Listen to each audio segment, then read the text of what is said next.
Well, hello, and welcome. This is the Tao Manifesting Tarot, the tarot reading unlike any other tarot reading I'm aware of, whether it's on the internet or in person. I've been doing tarot for 20 years. In that time, I have discovered, unpleasantly, a little bit at first anyway, tarot doesn't predict a damn thing. Not really. But it's not intended to predict anything. Once in a while, a tarot reader will get lucky, but for the most part, no, it's a fail. What I've discovered is that tarot is the science of potential. Stop and think about it for a moment. It really makes sense. When you talk about manifesting, that is a potential. Now, the way you set it up, you will see some part of it at least entering your life. Problem is that we are trained, literally trained, to be negative, to think of ourselves as useless. I mean, that was the game plan. John D. Rockefeller said back around 1900, I want a nation full of workers, not thinkers. So he redesigned our school system so that our creativity is sucked away over a period of 12 to 16 years. They've done 3 or 4 serious and independent scientific studies. They found that 5-year-olds entering kindergarten, almost 100%, have tremendous creative potential. By the time they get out of college, including most especially PhD type stuff, their creative abilities have virtually disappeared, down to less than 1%. Oh yeah, the PhDs, the masters, and all that. College, in fact, most of school, is just memorizing. It's not understanding. It's not knowing. It's just memorize. Spit this shit back to them. It's the message they want to create in you, which is the reason why it's taken me my whole life to understand everything I have taught was a lie. Everything I've been taught was a lie. And so that transition from going, geez, I mean, look how much I've learned, to, I don't know shit, that's pretty tough. Someone 75, old people get kind of settled. I know people in their 20s that are already kind of settled. They like their routine, so you can imagine what they're going to be like when they're my age, if they get that far. Point of the matter is that we, as much as we yell and moan and bitch about it, we like stability. We like kind of a sense of predictability in our lives. And when that gets all shaken away, you see people's neuroticism showing up. And I really believe that is a large part of what we're seeing in the world today. People losing their minds because they're like 2-year-olds, 3-year-olds. They have their world tipped over and they can't handle it. So what tarot does is say, okay, look, at least the way I do my reading is to get you to be a better manifester, a positive manifester. Don't focus on the negative, because that's what you get. I don't want this, I don't want that, I don't want them, I don't want, and you don't get them or anything close to them, and then you go, well, look, my luck. No, you've been manifesting negatively. Let's switch that around to a more positive situation. And so I want to inspire you, and I do that by presenting tarot in a different package. One, don't look for predicting, look for potential. The potential is you. How do you resonate with the frequency? Okay? All I use is 3 cards. That's a sacred number. 3 is a sacred number. The absolute favorite number of Nikola Tesla, that also helps. So I stick with 3 cards. Keep the message simple, clear, clean. Don't mess it up. Now, while I've done tarot for 20 years, I've done astrology, numerology for 50 years. Yeah, I'm surprised I can even say that myself. And I've found that numerology, astrology, they're kind of related, and because of that, they are the science of cycles. Cycles within cycles within cycles within cycles. Life keeps repeating. Very often, when it comes to the farther planets like Pluto, Neptune, Uranus, we generally don't live long enough to really be able to experience a full cycle. But we experience parts of them, and they kind of relate to one another, and that sets the template. That sets the background frequency for our tarot manifesting. And I tie the two together when appropriate. So let's begin. This reading, it's all about getting down to business. Chop wood. Get down to the business of business. Get down to the business of life. Neptune right now in Aries. The last time it was in this position was during the Civil War. Neptune is great illusion, spirituality, emotion, things that you can't touch, but that you can feel, you can sense. So, right now we are going through the same kind of Neptune foggy, misty energy. And look at it, they're doing cloud seeding, and a lot of people are experiencing a Neptune kind of thing. They get this gray sky above them all the time. That's very Neptunian. So, last time it was here, Civil War. Things were very unclear. They didn't know why they were fighting the war. They didn't know the purpose of the war. They were just told to fight, and they fought. But there was something going on underneath all of that that made the whole thing very, very, very sinister. What happened was corporate America began in earnest. I mean, it had existed, but this was the perfect excuse to rise up and start to make it real, start to make it something that you would see. Doing that, it really changed our concept of liberty, of freedom. Because corporate America has and always will be aimed at taking away your freedom. They don't want you to have choice. They want you to make you think you have choice, but they don't really want to give you choice. After all, first rule of business, cheat the customer, but don't let them know. If you get away with that first rule, you cheat the customer and you make sure they don't know, man, you make a fortune. And that's what came out of this last Neptune period that we had been in. And now we are fighting the American Revolution again. The Neptunian forces, the Uranian forces, Pluto forces, very much the same as they were back in the Revolution. And all of a sudden, liberty becomes more clear. We understand the real price, the real value of liberty. And so the idea of getting down to business, chopping wood, taking care, this is where we're at right now. We can't just talk about it. We can't just watch it pass by. We got to dig in.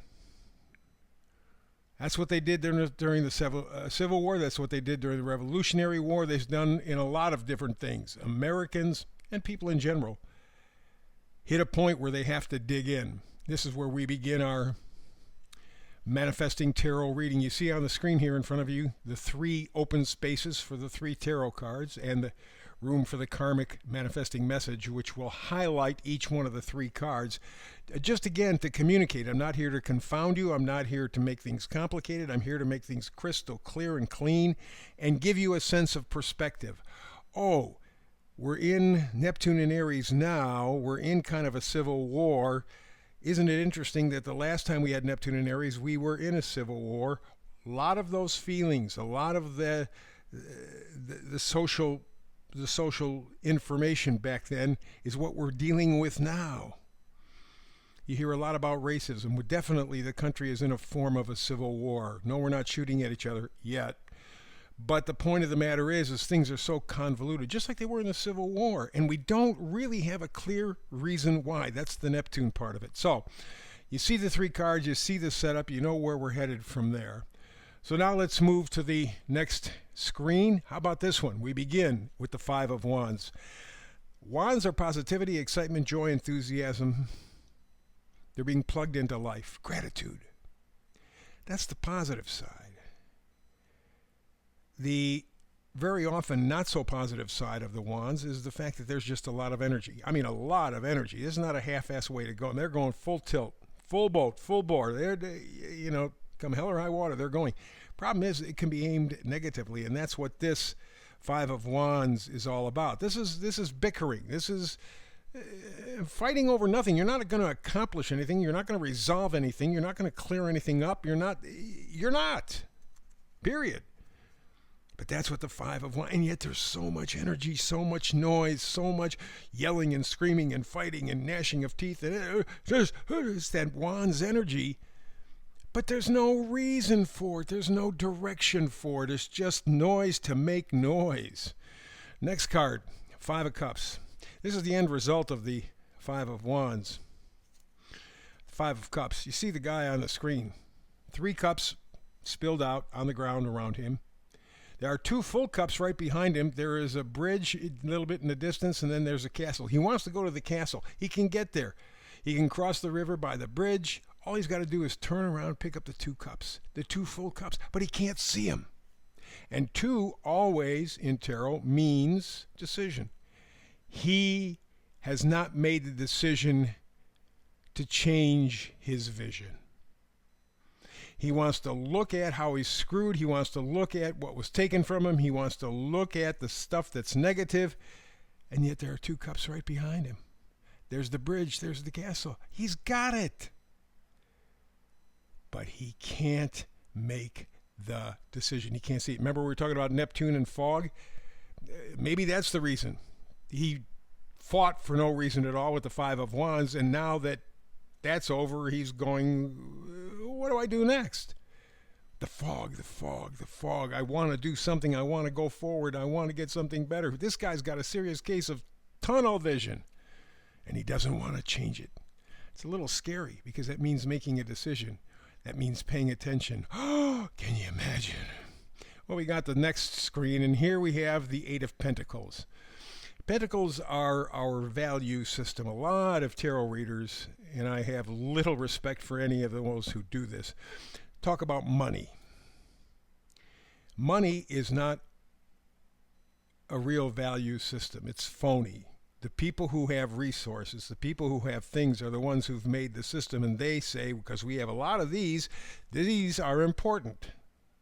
Now, there was a time in the distant past, not that distant, a few thousand years ago, where in Rome and Greece, people were paid with salt. It was a great deal because they really needed it. It was a rare commodity.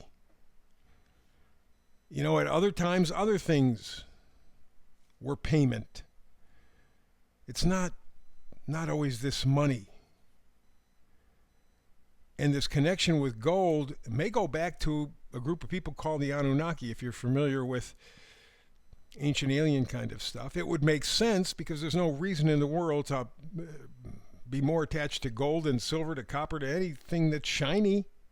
Why gold? Well, the Anunnaki were from another planet, supposedly. They came here, established humanity, so that humanity would dig for the gold that they need, because the gold was dispersed in their environment, and it kept, on this planet called Nibiru, kept this planet's ozone healthy. It was necessary for the environment. They didn't have gold. They ran out or whatever the hell they came, so they came here. And that would make sense. Something passed down over centuries, many, many, many centuries, tens of thousands of years.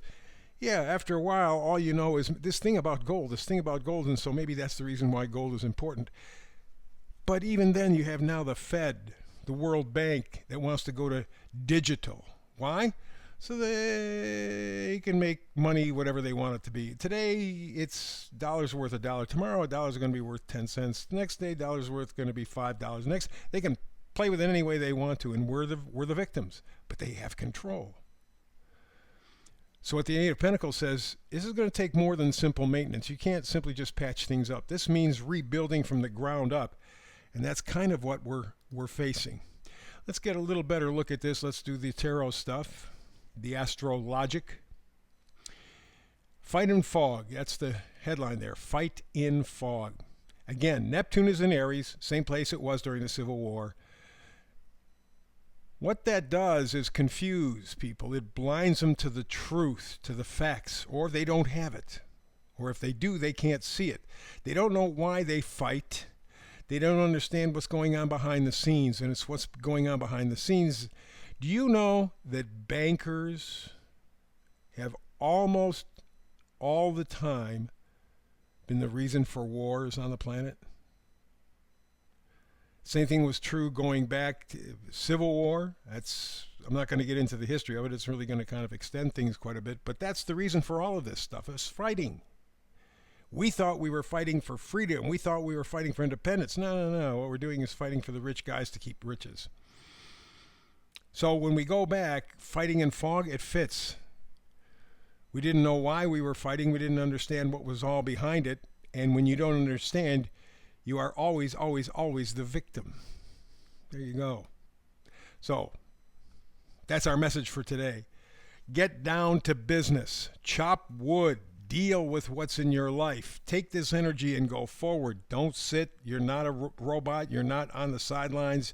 This is your life. Clock hasn't run out yet. Give it your best shot. That is the reading for today. Please like and subscribe. You know, there's a constant battle on the internet these days for truth. They've kind of gone underground, and they still censor like hell. I know a lot of podcasters like myself who see their numbers go up and down every day. Sometimes they're blocked out of the internet across the board. So please help me out with that. Like and subscribe. I appreciate it. Back again tomorrow with another Tao Manifested Tarot reading, a complete reading. Between now and the next time you and I get together and manifest, peace and blessings.